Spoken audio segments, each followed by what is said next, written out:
Awesome. What's up, everybody? My name is Garrett. I'm Aiden. And this is... Reach Out Reptiles. We brought Aiden here today instead of Rob. He's What's going up, to guys? help with the super chat dance.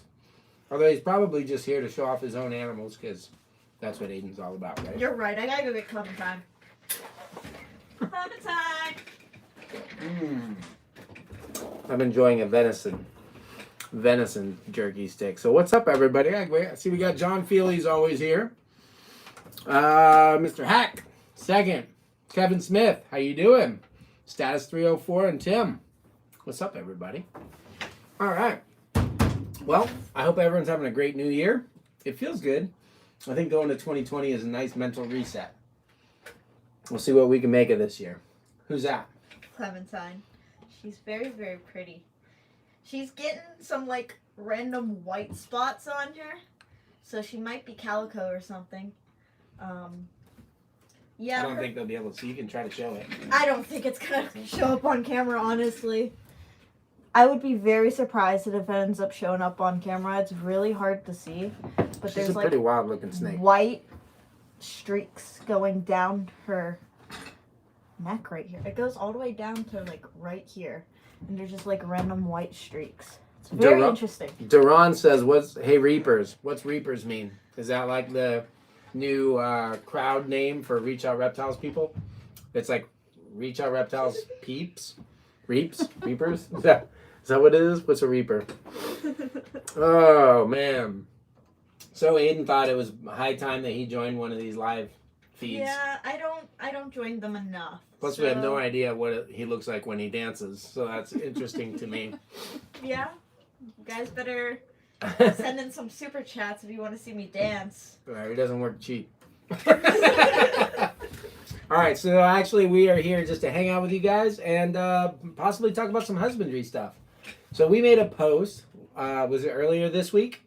And we'll make another one tomorrow, asking what you guys want to hear about on here. Uh-oh, we got a super chat from Chris. He said, Clementine looks good. Let's see the super chat dance. There it is. Oh, I'm sorry, Clementine. I think I did a little bit. It's okay. Boy, you got way too carried away. Take it easy there, Chris. We don't want to hurt the snakes, okay? Man. She's okay. It's not nearly as carried away as Rob gets. No. Yeah, he's a little more high energy. Thanks, Chris. So we made a post yesterday to hear what you guys want to talk about, and feel free to drop a comment. If you super chat, we'll answer it. We'll do a little goofy dance for you because I don't know how that got started. And we'll answer your question. But until then, we have Jessica here. Everybody say hi, Jess. Oh, the obligatory Jess thing. And we always set our camera nice, and then I mess it up here. Yeah, no, you completely cut off Aiden. cut off Aiden. Sorry. Oh, God. My bad. Tim says hi, Jess. So does Gina. So does Natalia. Hi.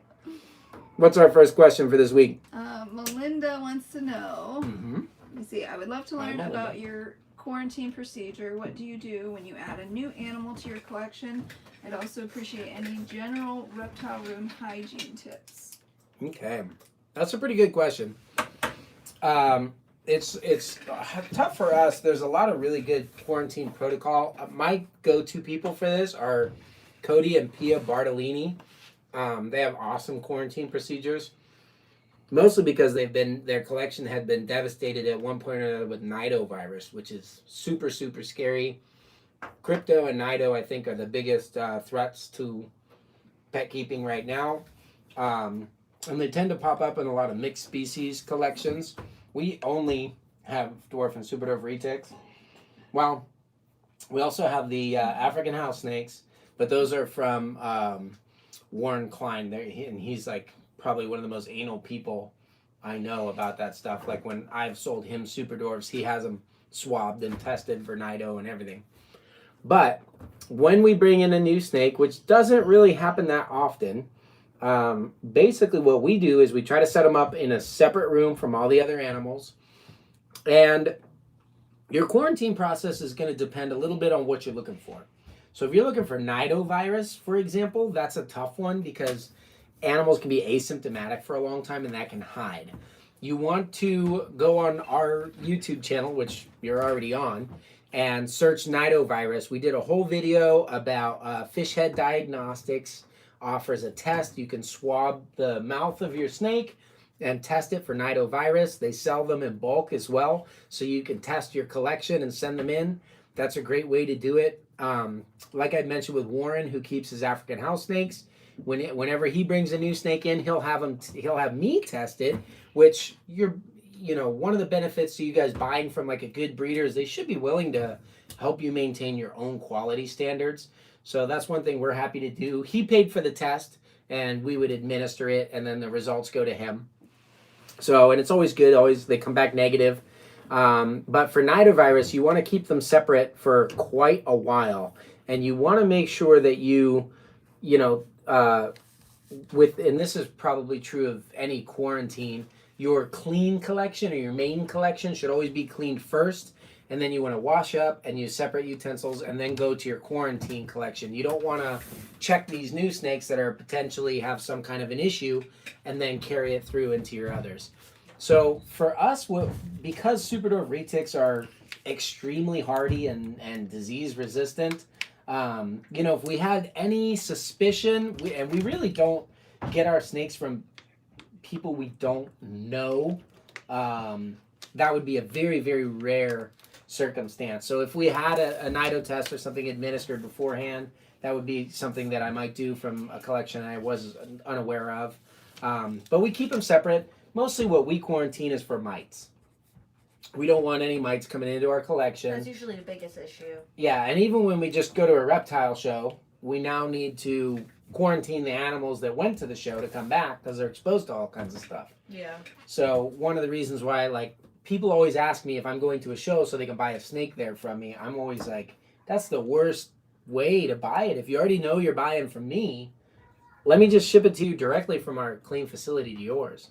But yeah, if it's mites, you really only need to quarantine for it takes about 3 weeks to clear everything out. So we go for about a month or something like that in a separate room. You run them through a couple of treatments and then they're clean. And off they go. If you want to be very, very safe about everything and make sure the animal is super healthy before you put it in your own collection, quarantine it for 3 months. Yeah, well, again, in 3 months That's is what I probably would a good average. Nidovirus sometimes is 6 months or a year. So it kind of comes back to what you're quarantining for. Yeah. With mites, they have about a 10-day life cycle. So if you go for 3 weeks or a month, you're killing potential 3 generations before they go in. That's pretty thorough. And in that month, it also gives me a chance to assess, do I think this thing maybe has a respiratory infection of some kind or any visible problems.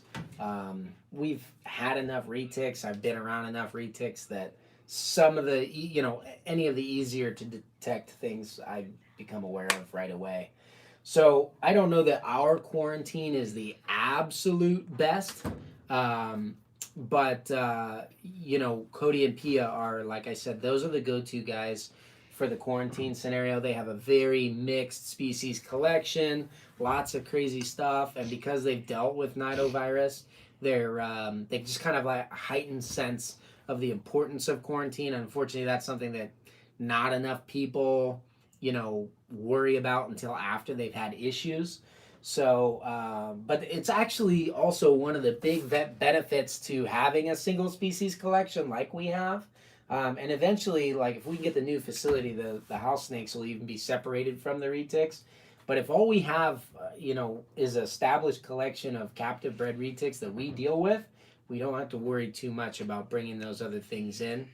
And it's not that you'd be immune to it, but because we definitely go to reptile shows, but it's a huge benefit to our animals not to expose them to everything going on in the reptile trade from every continent that every imported animal is brought to and sold from and everything else. So the other thing is interesting. I don't know if any of you guys know this, but you probably don't even know this.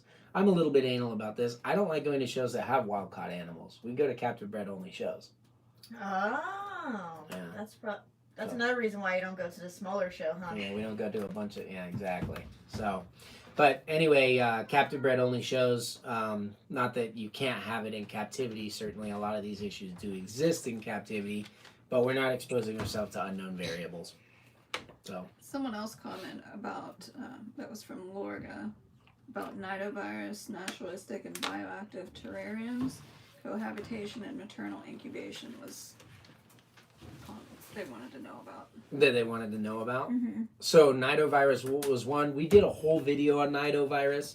I can It's link it in the yeah. description. Jess will throw a link on the description of this video when we're done doing this live feed. But you can search our channel for nidovirus. There's a nasty thumbnail of me hacking and like germ things coming out. But I was basically testing. I was doing a swab test for fish head diagnostics. There's even a discount code that they gave us on that video, in that video's link, that you can get the test yourself. It's actually a really fun test just to try and do. And if you ever had an animal you suspect of respiratory infection, that's my first go-to, just because it's kind of like the worst possible scenario, and a lot of your vets won't even know about it. So it's good to rule out from the beginning. But yeah, check the nidovirus one. We'll link it up in the description eventually. So if it's, if you're here now and you want it and you don't feel like searching the channel, I guess come back to the video and you'll be on there, tomorrow? So we'll link that one up. The other one was Bioactive. I think Naturalistic and bioactive terrariums.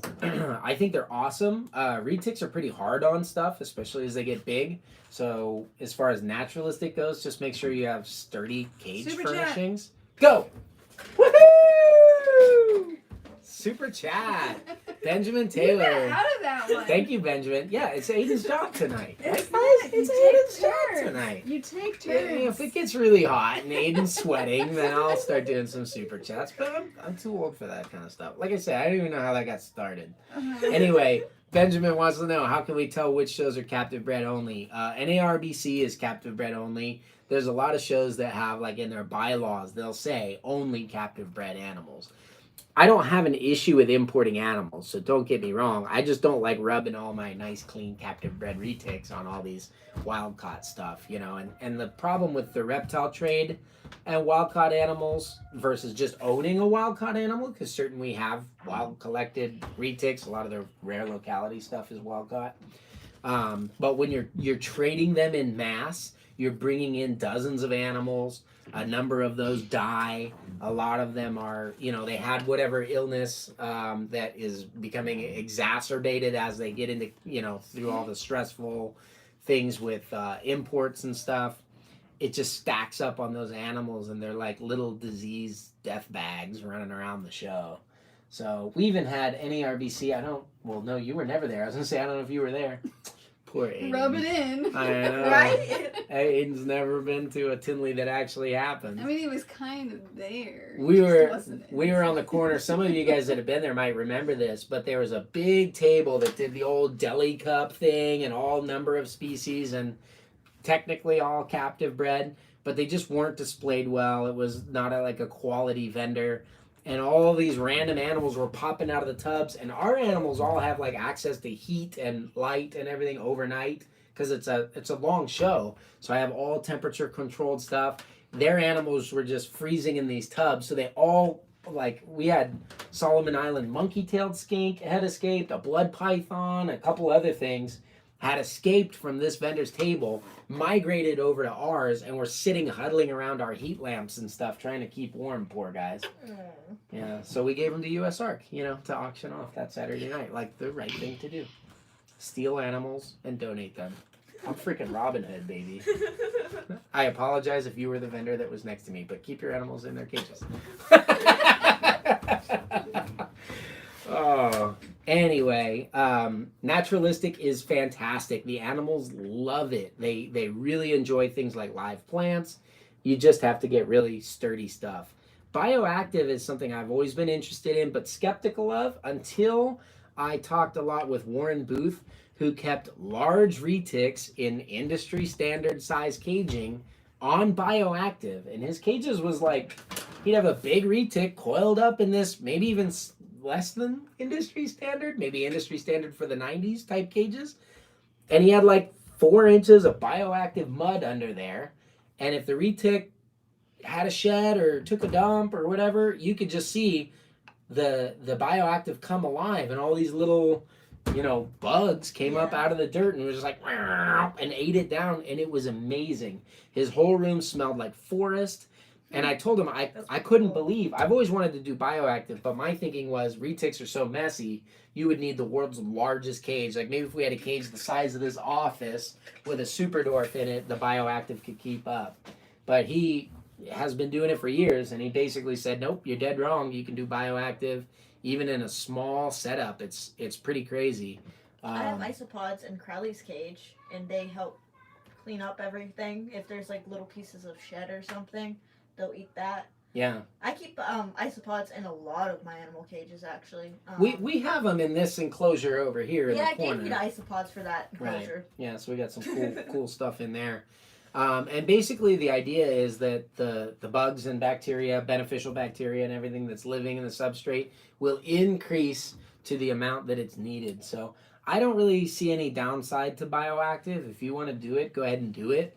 The only difficult thing, like for us with the scale that we're on, is that we can't go in and sanitize the cages. We can't preemptively, like one of the things we do, we talked about mites earlier, just preventatively. We treat everything for mites on the way out the door. I don't ever want to give somebody mites from our collection if we happen to pick them up at a reptile show or whatever the case may be. And just having those kinds of chemicals around, even the cleaning chemicals we use probably wouldn't be good for bioactive. That's true. So it's a different style of keeping. On the hobbyist level, I think it's fantastic. So what did she want to know? Cohab? This is a controversial thing. And maternal incubation. And I think the reason why cohabbing is so controversial is because when most people think about cohabitating two snakes, they think about, okay, Aiden's got this snake and he's got Crowley. So Crowley is in like kind of the minimal size cage that you could keep a retic his size in. And now you're just going to throw two snakes in there because you don't want to buy another cage. That's garbage husbandry, guys. Don't do that. Keeping two snakes together is not necessarily a bad thing. It just has to be done in a way that the animals can completely have two different territories within that enclosure. So what I'm talking about is if you had a room size enclosure, this is actually one of my dreams. I would love to have, I was going to do it, I wanted to do a 4-gene recessive project, and they were just my 4 favorite recessive genes. I was going to put them all into, one batch of snakes, and then keep all the sisters together, and then eventually make like a single visual male that had all those genes and run him through there and keep him in like a made up bat cave scenario, which is where I used to enjoy catching retics when I was younger and lived in Indonesia, with like a river running through the bottom and everything, and a bunch of ledges with all these female retics in there, and then introduce a male during the breeding season and allow the females to maternally incubate, which just basically means you don't take the eggs away from mom because the moms know how to take care of them, and just like watch things hatch out. So the 4 genes that were my favorite were orange ghost stripe, titanium, piebald, and anery. So I wanted to put those together and be like, check it out, an orange ghost stripe pied, or look, an anery titanium, and every different combination thereof. Whenever babies hatch, there'd just be a bunch of babies running around this jungle cage for us to go pick up and collect and sell.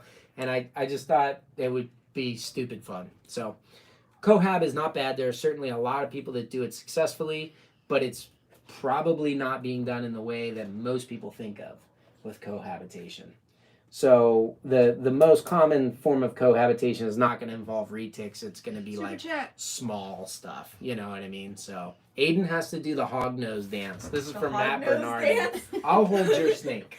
Okay, what's the hog nose dance? I think you have to make figure it out. Yep, good. Let's do it. This is how low our channel goes. This is the hog nose dance. Do I have to like? What else? Play dead. Oh. Musk all over. No, don't do that. My one did that the other day when I was feeding her. I was trying to feed her, and she didn't want to eat, so she started musking everywhere. I was like, oh my gosh, now it stinks. Good job. Now it smells like dead animal. Did you see me try to kiss Clementine, but I'm all scruffy right now, so she's like, ow. She's cute. Was that good enough for you, Matt? That was a $2 dance. Yeah. I like it. And what was the last question? She said cohab and maternal incubation. Oh, maternal incubation. I love it. I think that breeding and reproduction are like Super the two jet. most normal. Whoa, we can't do it. William Gatton. What's your thought on home hera and You ternate didn't localities? dance. And do I consider them to be a dwarf? I'll dance. Just a little bit. You gotta dance too. All right, we'll do this one for you, William. Do I consider them to be a dwarf? Woohoo! Yeah. So this is you're gonna out me. I like to keep quiet about other people's projects. This is obviously a Rodney Bolich project. He's the only one that's working with ternates right now and home heras. I think he's the only one to captive breed both of those. So let me finish the maternal incubation one. Mm-hmm. I would love to do it. I think feeding and reproduction are the two most natural drives that any animal has. And I'm all about giving my animals like the full experience in life. So I think it would be great. And we're actually trying to figure out a good way to do that.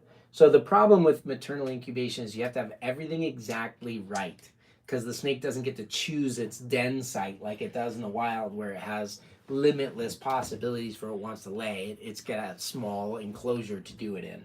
So if you can't give it to them exactly right, you're gonna really stress your female out more than help her. So I want to make sure that we're totally dialed in before we do it. But I've done it before, not with retics, but in other species, carpets and Burmese to name them specifically, and it's a lot of fun. It's probably my favorite way to breed. It's old school. Home heras, I have one. Do you want to go grab one of the homes out? Yeah. Use a snake hook. I know. Yeah. Ternates are great. For the record, I can't stand ternate. It's ternate, but it's okay. Ternate just sounds so southern. It's a very gringo way to say it. But you still say it. Yeah, I know. And we probably mispronounce half of these localities anyway, so it can't be too much of a stickler. But yeah, the ternates are awesome. Home heras, I saw one 20 years ago, and I said, that's a cool retic. I want to have those someday. And then I didn't see them again for like 20 years. So actually, I had no clue that Rodney was working with them at all. And I stopped by his place one time, and I saw him, and I was like, is that a home hera? No way. Home hera retic? You sure? And yeah, sure enough, he had just had the first clutch of them in the U.S. So I bought a stack of them just because I knew I'd probably never get the opportunity again. They're a very cool retic. They're almost like the natural form of an IMG boa, where they hatch real contrast. Like, they look a lot like the ternates in the beginning, but they get darker and darker and darker as they grow. Do you want to check if Aiden's getting eaten in there? It's been kind of a long time. He's not that small. They're a little feisty. Ours are sweet snakes. We've worked with them, but they have a killer food response. They're the ones that come flying out of the cage every time. So I love that locality. The home heras, they're not very small. All the ones that I've seen, you're talking about wild caught females, 13 to 16 feet, which, by the way, is mainland size. I mean, I've had 12-foot Sulas breed. This is a home hera. It's only about 2 years old. Look how dark it is. They're just so pretty. Yeah, they're very highly iridescent, and they just get darker and darker. Can you show them the belly? These things had white bellies when they were born. Look at all the black coming in on the belly now. It's very like checkered looking. Yeah, and the thing that the ternates and the homes have in common are these ridiculously cool silver side spears. I don't talk about these a lot because why would I? I don't have any to offer, and just make me and it's going to make I know I'm going to get 12 comments about, can I buy your home hera this week? And the answer is no. These ones are mine. You can go talk to Rodney. I think he had a clutch recently. I certainly do not consider the home heras dwarfs. They outgrow dwarf size even than the wild caught ones. As far as the ternates go, I think that his females have laid, and you have to ask Rodney about this, but I believe he told me that like between 9 and 13 feet. So my only hesitation with calling them a dwarf is that you're going way outside of this dwarf island chain where like kind of the scientifically recognized dwarves are coming from, and you're just throwing that label on another locality that's never actually even been successfully set up in captivity. What I mean is, I don't think there's any F2 ternates. I don't think a single ternate has been grown up on the female side, raised and bred. And it's kind of like those people, like with Calatoas all the time, you'll hear people get these wild caught things and they'll be like, I've got the smallest line of super dwarves ever. Check it out. It's only 6 feet. You know, but what we've seen over multiple generations of breeding is that the captive bred animals just get bigger. Probably because we feed them more in captivity, and it's probably like a ridiculously limited amount of food. They're more on a consistent food schedule. Yeah, we try to give them In like the wild, prime nutrition yeah. for what's best for them. And I think in the wild, a lot of them might just be barely surviving. Some of these insular forms anyway. So my point is, like, if I can get it, like I've had the Sulawesi's, for example, that may have bred at 12 or 13 feet. Their babies got 17 feet. So is that a dwarf? No, not at all. The ternates that are breeding from 9 to 13 feet, that's pretty small. And I think if you see that in the next generation, I mean, that's comparable to like a large Jampea. You know, most of our wild-caught Jampeas are like 7, 8 feet. But the captive bred ones can get up to 13 feet. So if you have a wild-caught one that's already 13 feet, how big are those babies really potential of growing? I don't think it's wrong to call them a dwarf. I think it's certainly premature. And if you go redefine what dwarves are, if you're saying, okay, it's only based on the original animal's imported adult size, then you have to start including things that we now know are like incorrectly called dwarves, things like genetic stripes, because the original imported adults were kind of small. You know what I mean? Orange ghost stripes, cows, all the things. And whenever you hear a morph being considered a dwarf, it's a fallacy. It's just a little bit, I think, ignorant to call those things dwarves just based on wild caught thing alone. So who was it that asked us that question? Let me see. I think I can scroll up. William, congratulations. You for $5 got me to talk about something I don't want to talk about at all. For 15 because months. because honestly, it's not my project. I think the best person to go to for that stuff is Rodney, and you'll get his take and his information on that stuff. For me, I would rather under promise and over deliver than to do the opposite and rush into calling a new locality. Don't squeeze me. Making her angry. Come here, girl. Than to rush into new locality thinking you know what size the adults are going to get when no adults have ever been raised in captivity. So if small size is your priority, I probably would say go with an established bloodline. You know what I mean? Hey, why are you biting yourself? Yeah, and if you want to deal with like I knew no, he she was didn't bite gonna- herself. She got me. Look. Yeah, watch. Well, Hold on. I knew he This was... is what you get to deal with the F1s as well. Yeah, she's getting angry. Yeah, I knew it was starting to happen. She's when never live fed he was before. trying to squeeze me. I don't mind these snakes. I love when they have a little bit of I'm attitude. pretty sure But that's the male too. she's getting. Is it the boy? I think it's. The He's boy. getting a little bit nervous, and we've had him out and we've had him exposed this long, and it's just kind of an F1 thing. We work with them and stuff, but they have a lot of they've never been selectively bred for temperament things, which happens in captivity over the generations. So you're getting every wild caught impulse in there. If you want something that is truly wild, unadulterated, I think Rodney's got a great diverse collection of ternates and halms over there. Well, more ternates. The halms are less diverse, but the halmaharas are my favorite. A good ternate though is really pretty, but you should do that because you're like a hardcore locality enthusiast. I think if you're going to get into those. If you're like, hey, I want a retic and I want a small one, I think you're better off with an established bloodline, even a morph cross, but I could be wrong there. I don't know. Go talk to Rodney, see what he thinks. You don't have to take my word for it. Okay, what's next? You going to take it back or should I? Because of their Do you want me to grab anyone else? Come here, baby. No, I just wanted to show off the halmaharas because I did have one. I don't have any ternates. I like them. They're pretty. The exceptional ones are really exceptional, but so many other people are getting into those that they actually interest me a little bit less. Hey, I'll probably... Hey. Hey, turkey. You see it? Tapping me again? Don't She's being bite good me. about it, though. I think he is actually looking for food. F1, new locality animals. This is one that I've worked with for a couple of years, so if you're not as good as me at working at them and you want to tame retic, just, be aware. Anna, are you listening? Kind of. Anna, because of their arboreal nature, is height of their enclosures more important than length, or are both just as important? Both just as important. I think it's honestly more about, you definitely want to give them the ability to reach up, pull, and climb. That's going to be, we set up cameras overnight on our animals, even the ones that look like they sleep all day, and they're up, down, up, down, up, down off the shelf. You mind getting me a wet paper towel? Thank you. But I think it's about stop playing with the pen. I think it's about square footage is really the big deal. So as long as you're giving them a decent amount of square footage, they're not like a green tree perching kind of snake after they grow past, say, their first 2 years. But they definitely love elevated shelves. So give them some good square footage that they can use. For example, if you have a 4 by 2 foot cage, that's 8 square feet.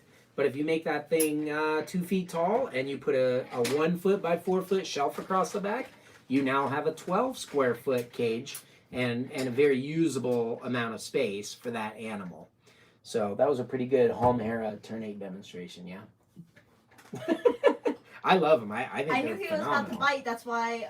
Yeah, you could see the bottom. Well, I did take them. I could take it. I could see it I was happening. selflessly placing myself in it as my snake should bite me. So.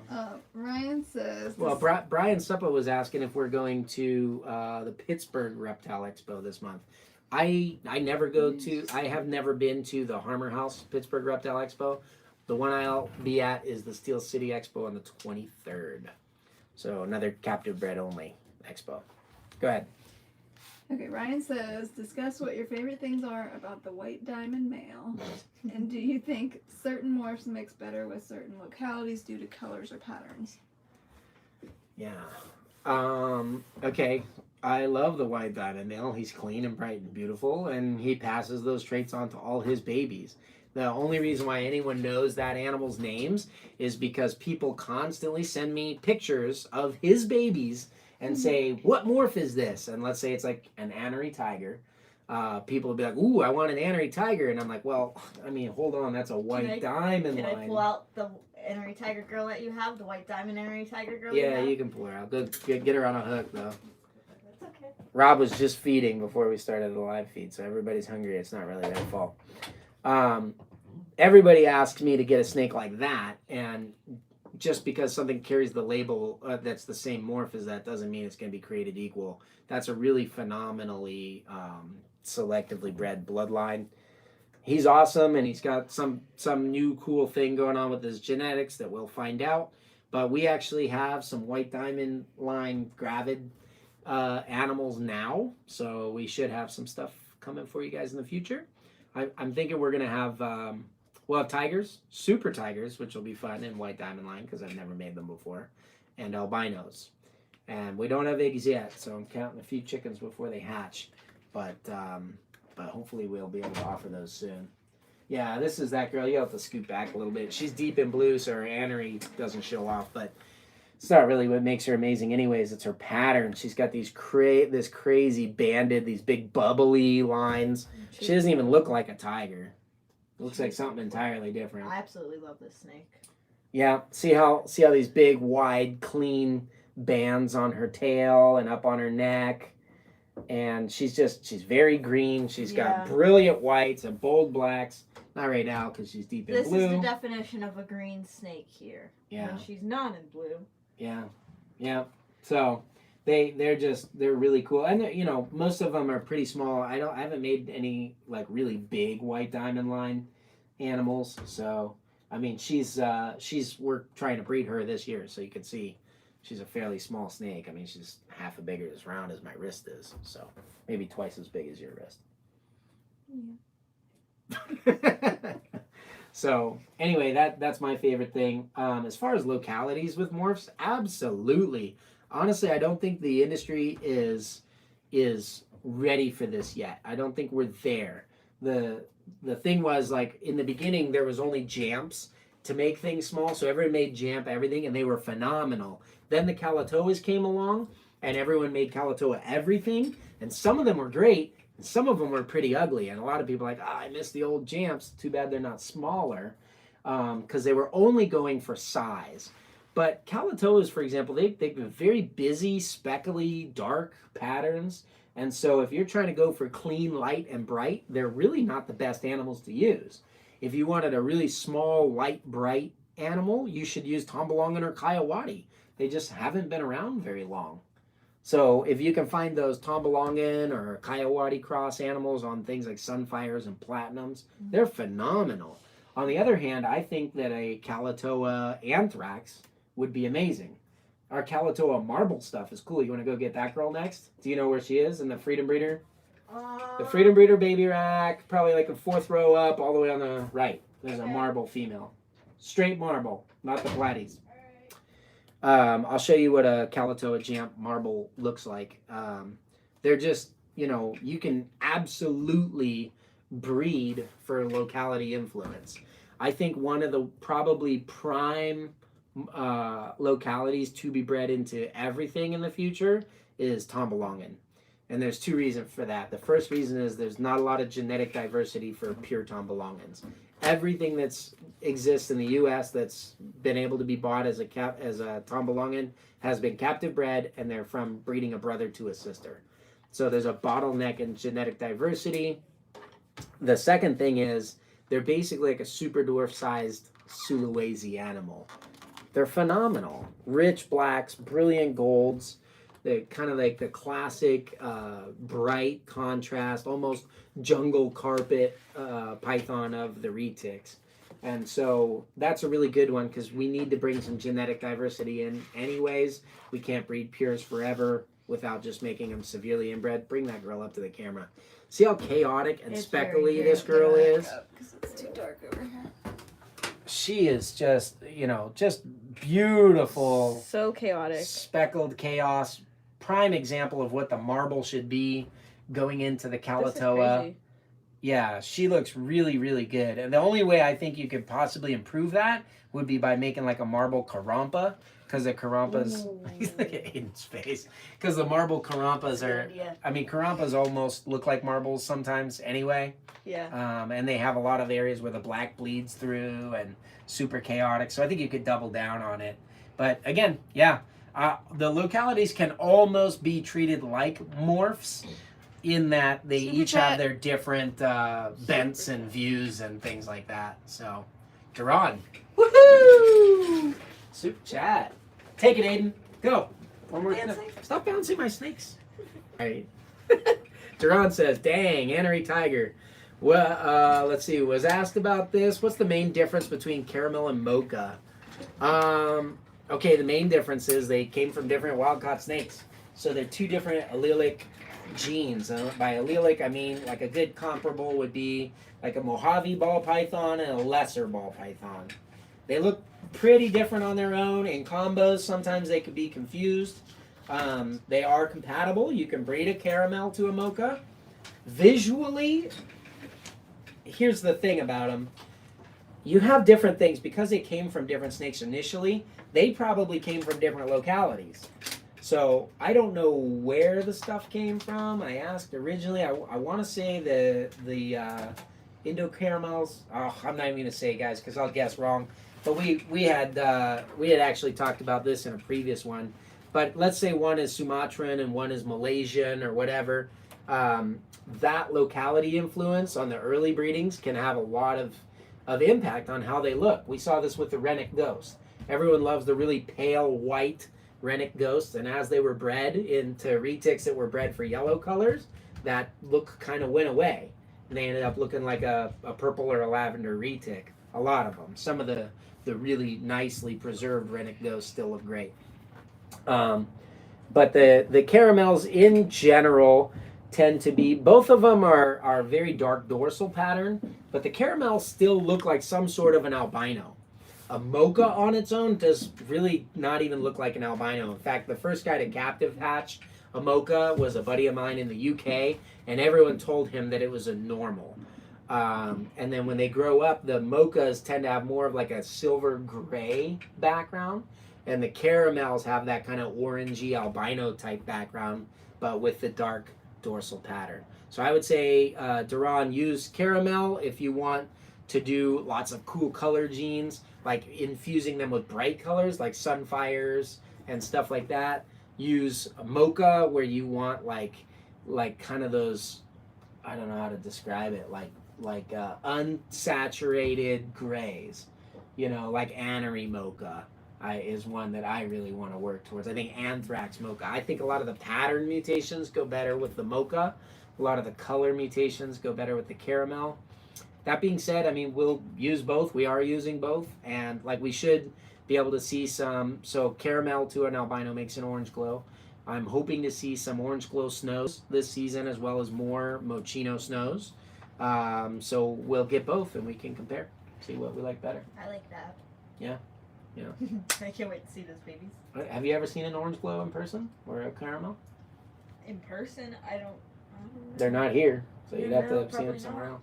Yeah, Probably but the not then. mochinos are pretty sick. Unless I saw them at like a reptile expo or something, but honestly, Yeah. I probably haven't. I like the sleeper type morphs, you know what I mean, where they pack genetic punch and you can stare at them for days. So things like the marbles were not really appreciated in the beginning. It's one of my favorite morphs. So I like the mochas for that. But if you want something that just screams through a computer screen, caramel. Jeffrey has a lot of questions. Okay, rifle them off. He would like you to talk about expansion plans, what 2021 localities you're most excited about, as well as the morph projects you're excited about, clutch projections, what's new and exciting in the mainland industry that we could see coming to Super Dwarf markets in the coming generations, and what's ROR's 2021 outlook on its YouTube content creation. Jeez, that was a lot of questions. Told you it was a lot. All right. You can pick your favorites. The one I'm most excited about right now is that I have Madu eggs cooking. That's the first time I've ever been able to produce Madus, and it has been trying. The first female reabsorbed hasn't bred in 8 years. She's no wild-caught female. My captive bred female is about 10 years old. That's the last time they were bred in the U.S., and she got egg-bound, and she's alive, and she's getting through it, but she only laid half of a good clutch. So I'm most excited about that. That will be the 6th locality of Dwarf and Super Dwarf Retics as pures that we've produced. So that's really cool, and we have a very small chance at getting some tombalong and stuff, which would be neat. Really? That's so cool. He doesn't work here very much anymore, so he's always like, what? And he never watches the live Your videos. locality tombalongans? Yes. Yeah, we never need more of those. Those aren't cool. No, they're awesome. I love them. So that's really cool. Obviously, Karampas. I just need to make about 100 more Karampas before I can even take a breath with that project. They're the pure locality stuff, guys. To establish it, just send me some love because it's stressful. It's not easy to do, and I do it for you guys. I do it for posterity. That's why I sell them and move them out there where I can, and I try to get them in the hands of people that can do it. We have 10 clutches in the incubator so far for the year, so that's not bad. It's about on pace with last year, which was our biggest year, but I do think I have a lot of first-time females coming on late season, so we should have more. One of the exciting ones, I have a really pretty Jamp Sun Platy head annery. She belongs to Rob, and we bred her to one of our F1 Doc Murdoch line Kiawati males, who is phenomenally colored and patterned. So those are gonna be they'll be 50% Kiawati, 25% Jamp Sun Platies. So I'm, like I said, I think Kiawati is a good one for Sunfire and Platinum, and we're putting our money where our mouth is on there. We had our really tiny purple girl, the one that we measured for like how to measure a snake. You might want to link that one up, how to measure a snake. You can see her. She's about the same size. She laid her first clutch. She's so tiny. She was produced by Richard Bilbo, and we bred her to our Mochino Sunfire head annery. She's a pos head annery. So we'll have a half clutch of albinos and mochinos out of there. It's a small clutch, and a lot of them don't have any veins when candled, so I don't know how many we'll get out of that, but that's a pretty exciting one. As far as content goes, we're going to be focusing more on our once weekly produced video, as well as this. The rest of the stuff's all Instagram. Yep, I'm taking over Instagram now. I'm posting lots of reels. We're going to have an IGTV video weekly. The main thing that I'm focusing on right now are the reels. So they're like quick 15-second videos. Lots of fun punchline stuff, more Mhm. eye candy over there, and more behind the scenes stuff so that we can focus on like the educational type content and everything on our YouTube channel, and then Instagram will be anything and everything else. So if you guys want more content, even if you don't have an Instagram, There's you more know, content on Facebook too. start one up. Yeah, a lot of it'll like we're really focusing on Instagram and spilling over to Facebook. Yeah, Instagram focuses more on videos. I Yeah. think that's what it is. So, I mean, expect hopefully a little bit tighter and higher production quality on our, continuing forward on our YouTube channel. The rest is Instagram, baby. Go check it out. Another one? Yep. Our panel forum says, if you could see one thing improve or advance in the super dwarf hobby, what would it be? Whether it's husbandry, industry, or just personal goal. If I could see one thing improve in the industry, it would just be that people stop misrepresenting That's it. what I was gonna say. It's the That's biggest. exactly what I was gonna say. And the more we work to advance this kind of niche in the industry, yeah, I mean, it's getting out there. They're getting really popular. Barchek, I was watching one of his mini podcasts. We'll have to link this video too. But people are asking him about, what do you think about super doors? How about super doors? What about super doors? And so they're an amazing species to work with. They're so fun. I've worked with a ton of stuff, guys. The reason why I picked super doors is just because they're the best. I've had everything else. They're the best, And so that's why I work with them. But even Barchek, he had to sit down and talk about a lot of stuff. We need to get him out here. He shouted us out, gave us credit for pioneering it and everything, which was cool of him. That was nice. I think that he has kind of some of the little bit of like the old school philosophy on them. And there's been so much work that's been done. So we'll have to get Barchek over here sometime. Yeah, I think it would Squeeze open him up in his the mind a little basement. bit. To really see, Yeah. because he was like, so many generations would have to be done. The selective breeding would have to be really carefully done. And that's the stuff we're doing. Yeah, we're working on that. And it's building the industry. But the problem with that is, like, people are trying to get in on that action quickly without doing the work up front. And so, I just had somebody today was telling me that they were offered some 75% Slayer Phantoms that were produced by us. And they were selling them a pair for $1,200. And that seemed like a great deal. The only problem is I've never produced a 75% Slayer Phantom. I don't think anybody ever has. And so the animal is certainly misrepresented, and $1,200 would be a great deal if they were that, but they're not. And $1,200 for a pair of mainland phantoms is not a great deal. And so, this stuff just happens constantly. People even name dropping us to raise the price of an animal that they're basically flipping on an unsuspecting buyer. I see it all the time, even on Craigslist. We work here all the time, and the problem is, like, once you know what to look for, it really jumps out at you what is being misrepresented. Mm-hmm. That's the one thing, guys, is like, just get the right bloodlines and work from there. Just if you want to get into super doors, get good ones. Don't get these third hand. Maybe it is, I don't know, it's a great pet, so who cares? If that's the case, go buy a mainland. They're very affordable to buy, and you can get any morphs you want. Oh, the other thing that they were asking was mainland morphs that need to be worked out in super doors. The answer is all of them. All of them. The recessive stuff takes forever. It's a minimum of 10 years to get a chance to make 2 or 3 snakes. So, and that's a lot. That's a huge monetary and time investment. But there's so many morphs that if people are really stacking up on good quality small genetics, there's a lot of room. I would love one of you guys to produce a Superdorf Anthrax, a Superdorf Genetic Stripe, a Superdorf Hypo, a Superdorf Rainbow.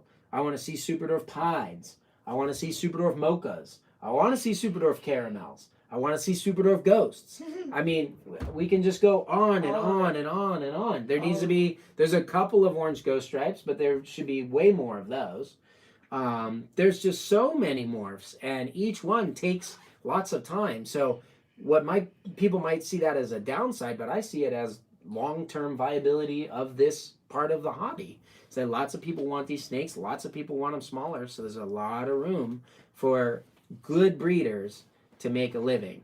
People that are just trying to get there quick, if you're misrepresenting your animals or kind of over promising and under delivering, or calling something a dwarf that may not be a dwarf, or Yeah, if if small size is your priority, get the good bloodlines. If you guys are trying to pawn stuff off that is not what it is, then you suck, and you are the bane of my existence professionally.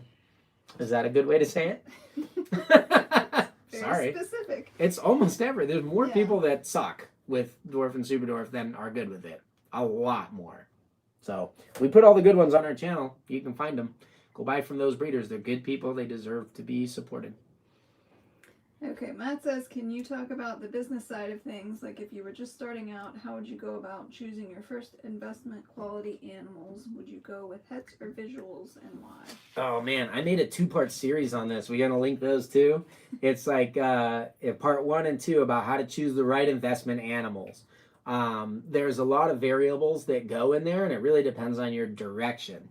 So if you're going with a morph that's already established, let's say albino, just grab, I mean, it's going to depend on your budget. Either grab a stack of het albino females and 1 visual male, or just, if you have the budget for it, get a bunch of, say, 50% Super Dwarf albino females and a nice unrelated Super Dwarf albino male. And I mean, honestly, guys, you could have a stack of like 5 cages, 1 male, 4 females, and make the average American salary or more in a year just breeding those consistently. So there's so many. That's a huge topic. We'll link the videos in here. Really, honestly, if you want to figure something out, this is the time of year to do it. It's before, like I said, we have 10 clutches incubating. Give us a call. I'm happy to give you my time to help you figure out a good way to start, given your budget, what you want for size, what kind of morphs you like working with. A lot of you, I mean, do me a favor, if you guys are watching live, or even if you're watching after the fact, comment below if you've had such a conversation with me and how that went for you and how well you were set up. Because, I mean, you pulled a Karampa out. Yeah. Yeah. I just turned aside and went, oh, wow, that's one of ours? Yeah, Jeez. I know, isn't she pretty? Those are pretty. Anyway, yeah, I lost my concentration with the pretty face there. Next question. Gimme. Well, this is status 304. Aiden is unknowingly already addressing this question because he wants to see some snakes. There you go. If Aiden's on the live, you will see snakes. Lots of snakes with Aiden. Lots of other stuff with Rob. Yeah, we'll leave it as other stuff. They also wanted to know how close are eggs getting ready to hatch. Ooh, our first clutch hatches right at the end of January. And it's Karampas. Well, kind of.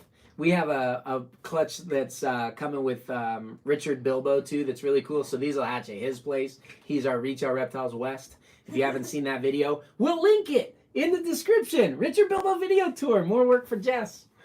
Too many links. He's got a great collection, but you can actually see the breeding that will produce. These eggs are cooking now, and he was doing that breeding in that video. It's a big albino female, Jamp albino, gorgeous, bred to one of his, probably the coolest anery out there for pattern. That's a pus het albino. So we'll be proving out if he's a het albino.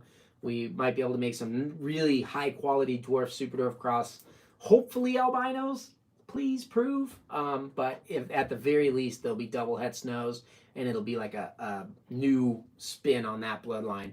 A very kind of like clean white diamond-esque, if you will, Jamp snow line is the goal with that breeding. So those are exciting. They'll also hatch the end of this month. But here in our shop, Karampas. Mm-hmm. So yeah, actually this one's little siblings because this is clutch 1 Karampa, isn't it? Yeah. Yeah. So she's about a year old. She hatched in January last year. So there's a. This is Rob's favorite one. The one that's like twice the size of all the other ones. Yeah, I think so. Yeah, that's Rob's garbage disposal animal. She's still tiny. She needs to not be fed that much. She's so fat. Look how fat that snake is, guys. Okay, Come she's on. a little fat. There's a little bit of chubbiness on her, but she's still... I'm amazed at the golden color on these because all the parents are like blue-gray. Yeah, I know. I pulled her out. I was like, this snake is yellow. And it's cool when you hatch the first captive bred anything. So that's why I say, like, don't talk about the bloodlines until they're really established. But, like, look how yellow this snake is. Why is that snake so gold and contrasting? It's crazy. So, pretty surprising. I love watching them grow. Next question. Henry wants to know what your dream crosses are. Well, we have the goat line stuff that we're attempting again, which is a legit Sulawesi. The Bantang region, to me, have the most, maybe not the best Sulawesi look. That's arguable. But they have the most anti-super dwarf look. So we're running that into one of our smallest super dwarf established breeder females. She's actually a Karompa Kalatoa cross. So if we can get this kind of chaos pattern and small size in, like, Karompas have a high saddle count. So there's more retic pattern per snake. You know, so a normal snake, let's say, has 26 saddles. Those are the little diamonds on top. And a Karompa might have 50, you know. So I think getting the saddles of the Sulawesi, which are so beautiful, but doubling the number and amount of Sula pattern on a snake and stringing it down, I think that's going to be cool. The other thing is, like, it's going to be the year of the Tombolongan crosses. We're going to have some cool Tombolongan crosses this year. Because we're running a male to some females and running some different morphs. And, oh my goodness, after we made those phantoms this year, those are orange. Oh, by the way, if you're on our live, I'll tell you guys first. A lot of people wanted those phantoms, we call them. They're 50% Tombolongan, phantom, Posset albinos. They sold out quickly. They're beautiful. They're amazing. They were the best phantoms that we produced. Pretty easily, yeah. They're crazy orange. Anyway, there is one male that a customer had purchased early on, and we haven't been able to ship because of weather. And it just, you guys don't need to know the details, but that thing fell through. So if you want the year's last chance at a phantom male that's been sold out, definitely send us an email, info@reachoutReptiles.com, and ask us about the phantom we mentioned in the live feed. Do you remember the price on those? I think they were $1,350. $1,350. And he is really worth it. I'd pull it. We could pull him out, but he's deep in blue, so Not worth it if he's deep in blue. yeah. I mean, they're so pretty though. But anyway, yes, they are very pretty. probably one of the more unique ones. So, yeah. Next. That's the last one. We're just about out of time. Oh my gosh! Last question. Anyone else want to ask a question? Go. Still waiting. They're delayed. Delayed. Uh-oh. Rhonda Westover says, we had a chat with you to figure out what we wanted. I think you guys are going to be pretty happy with the stack that you got there, too. Are you going to breed a line of giant African house snakes? I would if I could. That would be probably pretty scary. Those little dudes are intense. Could you imagine, like, a 10-foot African house snake? That would be a scary snake. Uh-oh, Duran's got a super chat. Woohoo! Don't throw my Karapa around. You have to cradle them when you dance. Like this, Aiden. Something like that. What does Duran want to know? Has Garrett ever named any of the snakes, or only you guys? If so, what did he name them? No, Jessica takes a lot of liberties. So does Aiden, naming snakes around here. So, I name their personalities. Littlefoot? How's a snake named Littlefoot? He has a long neck. Aww. Mexican stare down. Littlefoot has a long neck. No? Yeah. Snakes, like, I guess the old debate is that, like, so all skinny. neck She was so skinny. or no neck and all tail. Littlefoot's all neck, huh? Yeah, no, they name them ridiculous things. I have a different system of naming. We actually, it's one of our business goals to get all of our snakes named. I could do it. Yeah, I'm sure you could just sit down there and fire them all off. So, yeah, but I don't know. I like my naming system. It's just slow. So, I like all my snakes. My daughter Riley named one Tuscarora. You know, that's the one Rob calls Hungry Hippo. So they get their nicknames too. What do we have from you, Jess? We have Littlefoot, Duckface. Yeah, those. What are the ones you've named around here? Did you name Peanut? No, Peanut already had Peanut's name. Peanut was named. Oh, Peanut was named by Amy Davis. You don't name any of our snakes. How sad. Yeah. I haven't really named any of yours, but I mean... That's very sad. My own. Yeah, that's true. Our Patreon group named Logo the snake. That was a good one.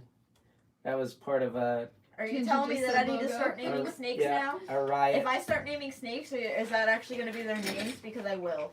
I can't guarantee that will happen. Jessica writes names on tape and puts them on all of our holdbacks. All right, bet. That's Oh. what I'll start doing. Only the Name ones that she two. likes. I'm going to start naming them.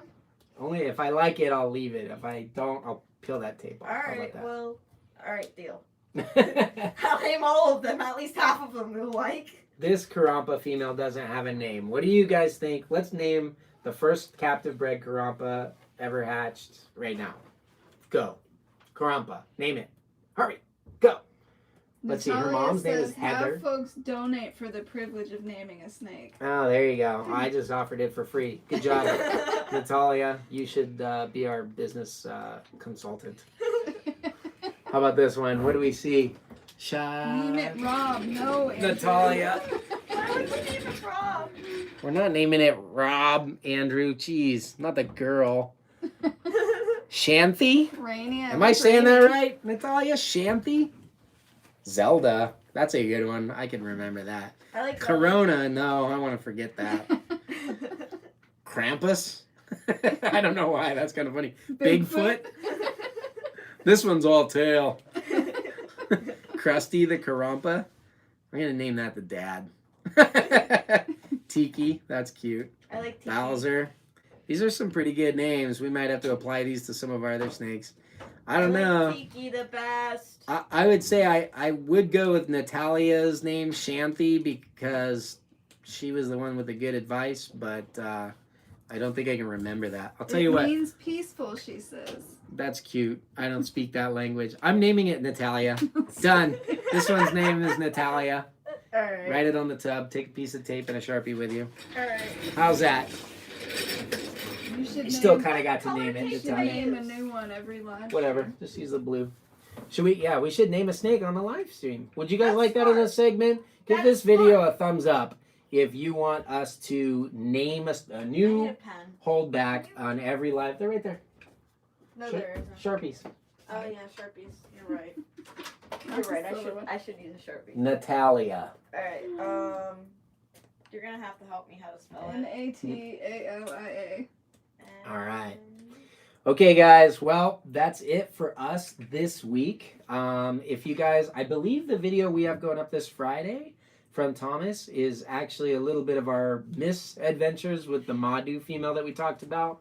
I was pretty bummed out about that. I was gonna say you'll laugh, you'll cry, but mostly just cry on that video. And We're up to 8 new likes on the yeah, it video. was a crazy one. 8 new likes. Give us a few more, guys. We need those likes. Too bad there's only 8 people watching. No, forgot there's how to spell 84 of you. Natalia Come on, already. guys. Everybody like the video. It's still And we going will up. start naming a new snake every live feed. You guys throw your stuff out there. I'll random pick one Super person to be chat. happy. Everyone else will be mad. Woohoo! Super chat. I still. What do we did got? I still did. Go ahead. You look like you're swatting flies. Oh man, guys, we really need some dance lessons around here. We're gonna keep doing Need a that. super chat. That's an amazing, huge honor. All I can afford, but priceless. That's all you, Natalia. Thank you very much for the excellent advice. I love it. I love you guys. Peace out. We'll catch you next time. This is my peace sign. Bye guys. We got like another 10 likes. Keep like the video, and we'll name them. We'll take it easy, guys. We'll